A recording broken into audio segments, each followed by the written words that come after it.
Tushda xushbo'y iforlar ko'rishning ta'birlari.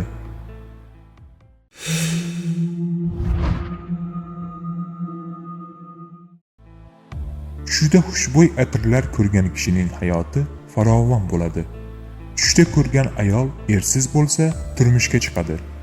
Xushbo'y hidlar erkaklar uchun yaxshilik bilan nom chiqarish va maqtanishga ishoradir.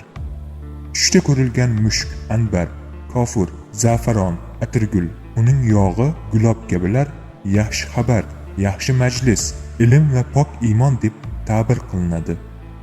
Tushda mushk, anbar ko'rgan va uni sotib olgan kishi bo'ydoq bo'lsa, izlaganini topadi, boyiydi, quvonchli xabar eshitadi.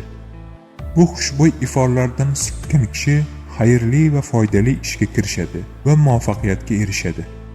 Tushda za'faron ko'rgan kishining shuhrati ortadi. Za'faronli taom yeyish juda yaxshidir. Tushda aloe daraxtini ko'rgan kishining boyligi ortadi. Tushda atirgul ko'rgan yoki atirgul to'plagan kishi murodiga yetadi. Atirgul bo'ladigan paytdan boshqa faslda atirgul ko'rgan kishi kasal bo'ladi. Qizil atirgul ko'rgan kishining qo'liga oltin tushadi. Oq atirgul ko'rgan kishiga kumush pul nasib etadi. Sariq atirgul ko'rgan kishi kasal bo'ladi. Sumbul, chinnigul, zaytun ko'rish porloq istiqbolga ishoradir.